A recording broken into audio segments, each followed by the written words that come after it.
Hi everyone. In this chapter, we dive into the topics of organisational structure and culture. And in this first video, we're going to be having a look at the 6 key elements of organisational design. So the factors that go into how we actually set up the structure of our organisation. And I want to kick us off with having a quick look at some different organisational structures from the music industry, just so we can kind of contextualise this content, because it does get, as usual, pretty bogged down in the terminology. So I just want to just kick us off with, here's an example of a typical record company structure. I know it's a little bit blurry, but you can see here that we've got these sort of different departments. So kicking off at the top with the kind of executive structure, which is where you'll have your CEO and the board and maybe some of the key executives in the record company. You've then got each of your different labels. So you might have different indie labels, different mainstream labels, then classical, and some catalog, so back catalog sort of stuff. Then administration, which might include the accounting and all the kind of royalty kind of parts of the business, the sales and distribution components, marketing department, then international, so that covers all the international distribution rights, all that sort of stuff, merchandising department, and a publishing department. Similar sort of presentation of this is shown here in this slide, just slightly different formatting depending on the actual organisation. I think this might be the structure for BMG from my recollection, and sets out, a slightly different way of, let's say, drawing the hierarchy, depending on how they've organised their business. So some other examples here are the mushroom group, so a bit closer to home. And what we see here that's a bit different is that this is more of a conglomeration of different companies that sit under the mushroom umbrella, and then operate almost as their own independent entities. So we've got all these different record labels, different parts of their live business. And so you can imagine how the labels and the live work together for all the kind of touring and live shows that they do. They've got their publishing company, their booking agencies, which, obviously would work very closely with their live divisions. Then their artist management, which obviously would work with the labels and across the live, etc., etc. And then they've got all these other spin-off companies that represent different types of organizations that, again, sit within that mushroom group conglomerate. And then within each of these companies, they're going to have their own organizational structure. So the harbour agency is obviously going to be comprised of someone who heads up that team, various booking agents, and then they may or may not have their own sort of admin department that does their accounts and all that sort of stuff. Or they may have, I'm not sure, but they may also have departments like that, administrative type stuff, that sits across either all or multiples of these companies to get that sort of economies of scale that comes with being able to have those kinds of functions consolidated across multiple different entities. The other one that I'll show you is the Secret Service Group. So this is headed up by Paul Petico, who you might know as half with Jess DeCrow of the Splendour in the Grass festival. And you can see here, so Paul's also well known as being the manager of Powderfinger. And then he's got all these different companies that sit under his Secret Service umbrella company. So similar to the Mushroom Group, he's got the Secret Service Group with all these different companies that sit underneath that. As you can see, Splendour, so different festivals, record labels, music services, and then he's also got interest in a couple of bars and restaurants. And then if we just dive into this component here, which is their public relations division, what you see here is that this is a company that was created by Paul in partnership with Stacey Piggott. So you can see here that he's got this strategy of finding good people and working with them, and then bringing those companies in under this umbrella. And you can see here that this company, so the Secret Service PR, has got 5 publicists. So again, whether they have their own admin in terms of accounting, you know, receptionist, that sort of stuff, or whether that's shared, I don't know, but that could be a way that they do that. All right, so let's now dive into the theory part of it. Now that we've got a bit of a sense about what do we mean by organisational structure and design, and then what does it mean from a sort of technical and theoretical perspective. So let's kick off. So our book, and I'm just going to try and get through this as quick as possible because, like I said, it gets pretty bogged down in terminology. And in a lot of cases, you're not going to encounter to a really deep degree some of this stuff. The music and the creative industries tend to be quite, as we'll get to, more organic in style rather than very hierarchical. So let's dive into each of these 6 aspects that are parts that kind of go into thinking about how an organisation will be structured, why it will be structured that way, and some of the pros and cons associated with those different structural elements. And so what I want you to kind of take away from this is not so much about all the detail about what each of these specific terms mean and why should I care, but when you kind of enter an organisation, either you might be working for an organisation as employee, or you might work with an organisation as a contractor or as a client, or with them, or you as a client to them. You might be working in some kind of partnership arrangement. Being able to kind of understand how does this organisation work in terms of the way that the organisation is structured, and what might that mean in terms of either how I work with them or navigating my way through the organisation, and then what might be some of the sort of limitations that they might hit as a consequence of the way they're structured, and some of the efficiencies that might come from it as well.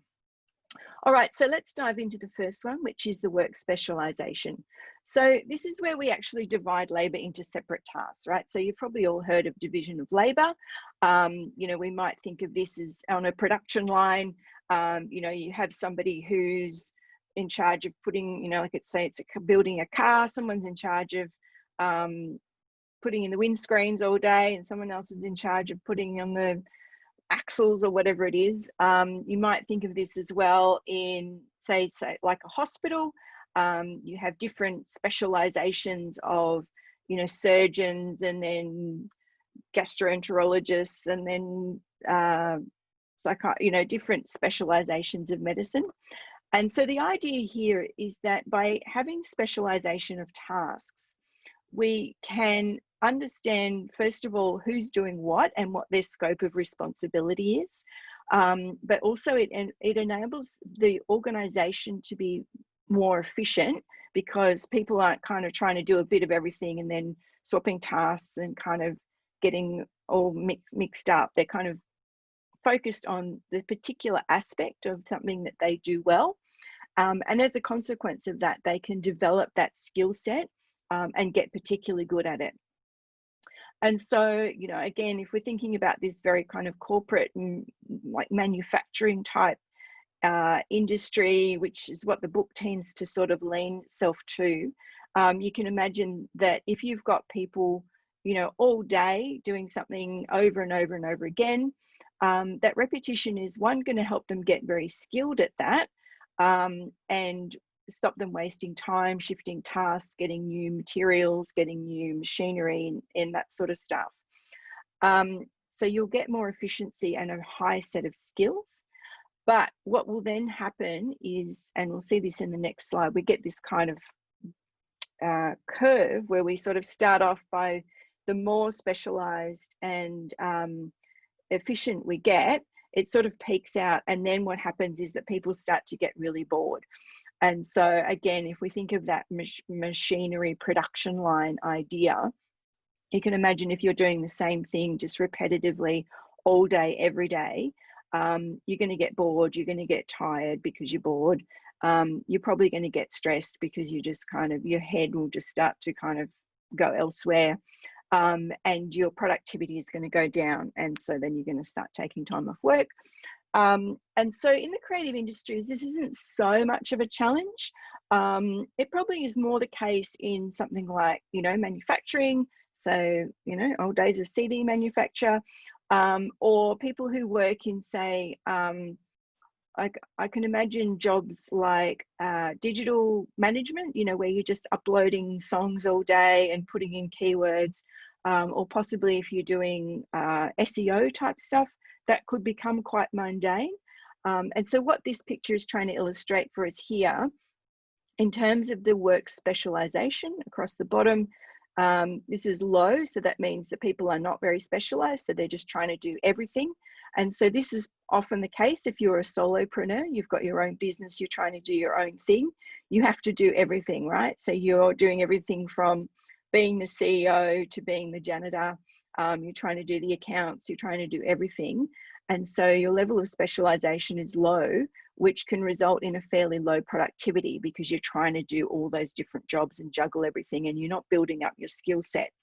And then as you start to get more specialized, so perhaps you start to be able to get someone to do the accounts, maybe you can bring someone on board to do an aspect of the job that you're not particularly interested in or particularly good at. And then you start to increase your productivity, which is what this this vertical axis is, because you're getting better at it and more efficient at it. But then as we see, it peaks out, right? So at a certain point, you stop learning and growing because you've maxed out your ability to do that job well. You kind of just, now you're just coasting. You can kind of just go, oh, yeah, whatever. And then you start to get inefficient again because you have become so specialized and so good at what you're doing that it just becomes boring. And so knowing how to navigate this curve over your career, and then as a manager, knowing how to manage this for the people that you're working with. So keeping that balance between how specialized they are and it not becoming routine and boring, but also that they're not constantly sitting down here where they're just trying to do too many things that they aren't quite that good at, or juggling too many hats. So hopefully that's been useful in terms of understanding this idea about work specialization. So our next element is departmentalization. So this is when we think about how the jobs are grouped together in an organization. So again, in that record company example, we saw that, you know, different labels are grouped together. So you might think of them as different departments within the record company. You would have all the admin grouped together. And so you then have these different departments that sit within the organization. And so in terms of departmentalization, there's these 5 different ways that we can structure our organization in terms of different departments. What we would see most often would be functional. So the example that I just talked about in a record company, where you've got your admin department, your different record labels departments, you've got your distribution department, your marketing department, etc., etc. Other ways of doing it might be a product department. So again, you might think of like often, so like Maya would have different product-based departments within their store potentially. So they would have their team that looks after women's wear, menswear, children's stuff, kitchenware, etc., etc. And then people have their expertise and their specialization based on those different product lines. A customer example might be, as they've indicated here, where you've got different departments servicing different types of customers. So for example, I'm just trying to think of an example in the music industry and I'm failing, but you might get this, for example, if you've got an organization that has a retail component where they're dealing with with people, right? So say like a telco might, you know, they might have their department that deals with with consumers, so households. And so when you go, say, onto the Telstra site, they've got a, you know, are you a retail customer? Are you a household or residential? Or are you a business or a government customer? And so they would then have different departments that have specialized in dealing with residential customers, with business customers, and then they might have a kind of government one as well. You might also have different departments based on geography. So this might be the case in in a big international organization where they might have different regions. So they might have an Asia Pacific department that services, you know, customers in that geography, and people are based in that geography as well. Then they might have European division, etc., etc. And then process. So this might be where you've got different types of work. So might be kind of similar to functional, where you've got your, you know, your accounting team, your marketing team, that sort of stuff. But if you think of it in terms of, you might remember back in entrepreneurship where we looked at the workflow of where we acquire our customers, how do we engage with them, then how do we sell to them, then how do we service and manage them, etc., etc. So different parts of that customer experience might deal with different parts of the organization and different departments within the organization. So then we move on to our third area, which is what we term authority and responsibility. And these two terms you might think of as different sides of the same coin. So authority is the rights that become inherent to you. So the authority that is given to you by virtue of your position in the organization. And so as the manager that has that authority, then you are given those rights to kind of say to people, oh, look, can you do this or this or this? And then responsibility is the flip side of that, which is that whoever has authority over you, you essentially have an obligation to perform those duties as a result of their authority.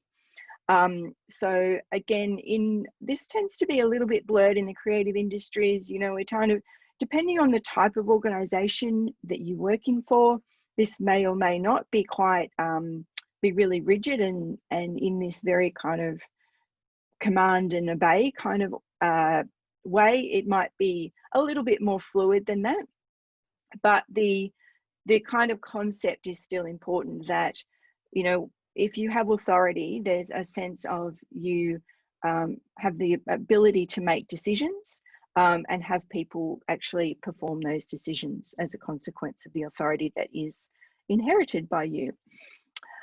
And so we have these different types of authority. Again, a lot of terminology, but line authority just means that if somebody's working for you, you have that line, you know, that kind of, you can say, oh, can you do this please? And it's kind of understood that they should do it. So you can kind of think of that in terms of this idea of chain of command. So if somebody has line authority over you in a chain of command, you kind of have to do what they say to a certain extent. And then staff authority gives you the ability to request and direct people that you don't necessarily have direct line of chain of command over. So an example of this is that if you are, say, the marketing manager in an organization, you'll have staff authority to, say, direct the accounts department to pay a bill. And so there's an implied authority to direct that department to do something as a consequence of your role. And so this is a bit of an illustration of the idea of chain of command. I'm sure that's fairly intuitive and obvious to you. And I'm sure you've all been in work where you've had that experience of having a line manager who's the one that you report to and can help you either solve problems or request things of you. And so this is then an illustration of the idea of line of authority. So the dotted line suggesting where you don't have that direct line of authority, but you have the authority to make requests, even though that person doesn't report directly to you. And so then the other concept that goes along with the idea of authority is the concept of power. And power is, we refer to, is your ability or your capacity to influence decisions. So we can think of this in terms of as a larger concept that sits within authority, but power can have a broader reach than authority, right? So authority is tied to your particular role or position, whereas power is a bit more about influence and your ability to affect decisions within an organisation or anywhere really. And so we have these 5 different types of power that we can think of. So coercive power, if you can think of, you know, just as the name suggests, being able to kind of force or coerce somebody to do something, which is power where it's based on fear.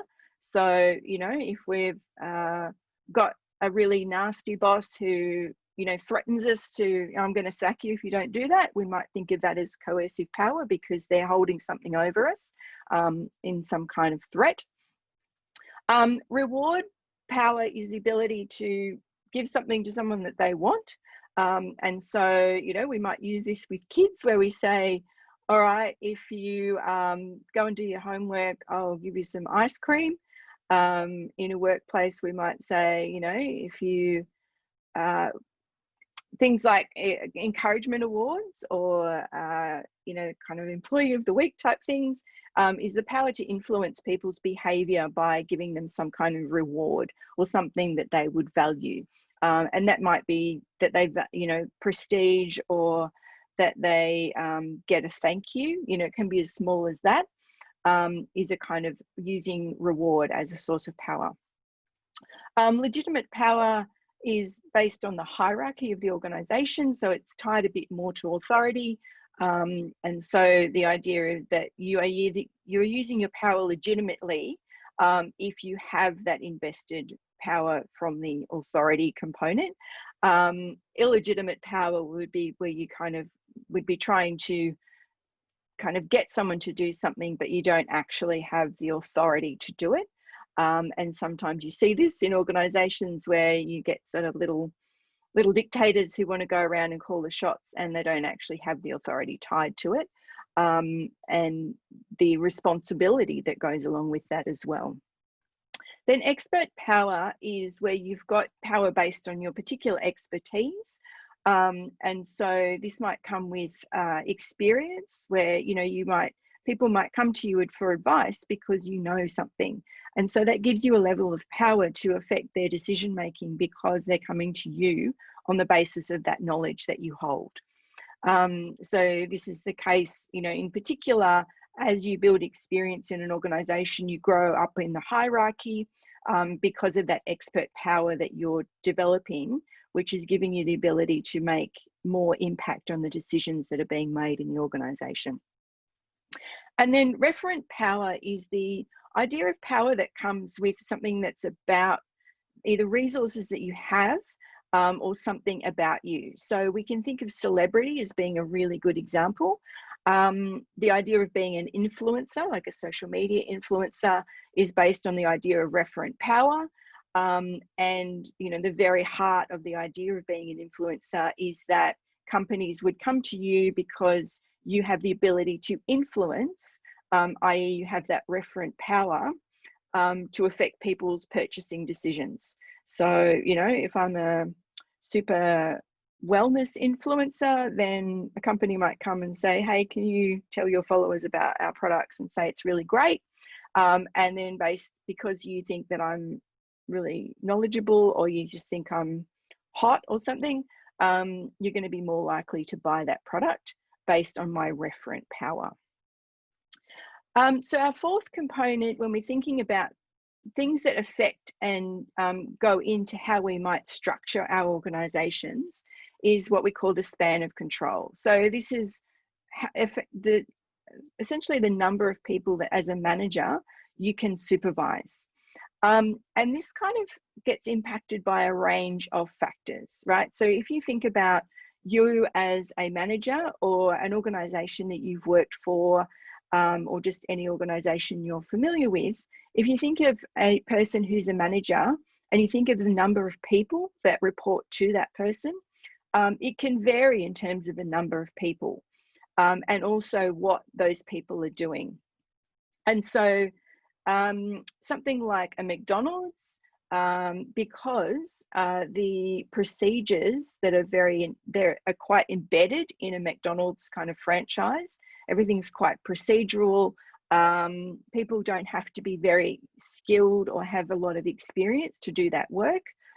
You can have a manager overseeing quite a large number of people, because people can kind of get good at what they're doing fairly quickly because of the training and development that they do, and then the procedures that actually take place in that store. And that, in particular, companies like McDonald's that have invested heavily in procedures and in having good production processes, enables that span of control to be expanded. Whereas in the creative industries, where it's quite complex, so you can see here task complexity being one of the factors that affects span of control. If you're a manager and you're working with, say, a small team that are all doing quite different things and the tasks are quite complex, then as a manager, you're going to need to be much more involved in the work that they're doing and helping them with that work. So the number of people that you can actually manage becomes fewer.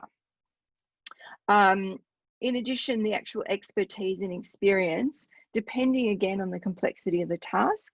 So, you know, if you're working with, say, if you're a hospital manager, you might have people who are very expert. You know, you've got people who are surgeons, and so they've got very deep expertise in what they're doing, but you might be doing quite complex tasks. So you might be bringing a surgery team together that all have a lot of expertise and experience, but the task they're doing is quite complex. And so that might mean that your span of control can't be quite as big as if your staff were expert, but the complexity of the task was quite simple. Physical proximity obviously is going to play a role as well. So if you've got people all in one location, it's going to be much easier to manage that team than if people are all kind of all over the place. And so if you're working with an international team, or potentially if you're working with a lot of outsourced people, the complexity of that work will increase, and so your span of control will shrink a little bit. And then we have just general factors like information management, right? So how easy is it for people in the team to access information, to be able to kind of keep going on their own, or do they have to keep coming back to you as a manager to kind of get more information and keep going? The actual organisation and values and culture. So, you know, is the organisation very much about command and control, and you do what the manager says, and so then the manager has to be on top of it all the time? Or is it fairly loose and people are able to make decisions on their own and then not necessarily have to come back to the manager? Or is there a more kind of collegial group decision making, which then means that the manager isn't the one kind of constantly having to call the shots as such? And then the actual manager's style as well, right? So we have some people who like to micromanage, and others who are quite laissez-faire and are kind of like, off you go, you're on your own. And so you know, obviously if you're on your own, their span of control, their team can be bigger because everyone's just off doing their own thing and they're just kind of troubleshooting or whatever, maybe just playing golf. But if they're a micromanager, then they're probably going to need to have a smaller team because they're going to be, you know, on top of every little detail. So our fifth one is the idea of how centralized or decentralized our organization is going to be designed. So we can think of this in terms of how hierarchical and how we might think of it as top down the organization is set up to be and how it works. So a centralized organization is one where we looked at last week, where the decision making all takes place in the upper management. So it's all at the CEO and senior management levels, and then the information kind of just strips down, and there's a lot of control over who makes decisions.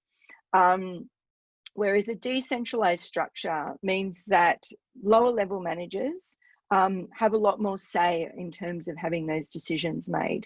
And so we can think of the distribution of decision making either being very clustered at the top or being spread out across the organization. And so depending on how that works in the organization, we'll have a different approach and a different structure.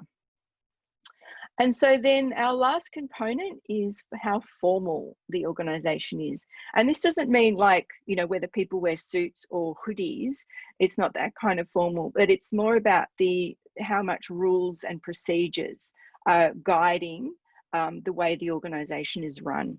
So like I just said before about McDonald's, where you have a lot of structure, you know, information on how to make a particular burger will come from head office, and then people just follow that procedure. Chuk, chuk, chuk, chuk.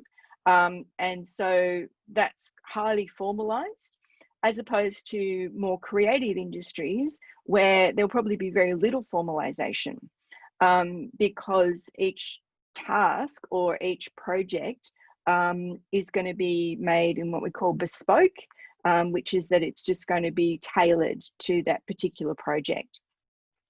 And so we would call that a very informal structure, which means that we have less ability to actually control what is being done at each step of the process and by each individual in the organisation. So another example of formalisation is organisations that are heavily regulated. So if you think of something like the airline industry, where they have very strict rules about, you know, how to fly planes and all the safety standards that go along with that, there's going to be a lot of rules and procedures that go into helping achieve those safety standards. In a similar way, hospitals, you know, anything that's kind of got high risk associated with health and safety, are going to be guided by a lot of rules and procedures, because that's how you get those high standards of safety. Whereas in organisations that are either less risky in terms of people's lives, but also more creative, and also industries that are more what we call volatile, which we've talked about before, and so there's less stability in the industry. Formalization is not going to necessarily be as strong, and that's obviously going to affect how the organization is designed, because you're going to have less requirements around how the work is going to be done. So that's our 6 design elements, hopefully pretty rapid fire. And in our next one, we're going to dig into, I forgot what our next bit is. It is, flicking through the book, factors that actually affect those different structural choices, right? So this is not only about how the organisation is structured, but some of the things that actually then influence those structures as well.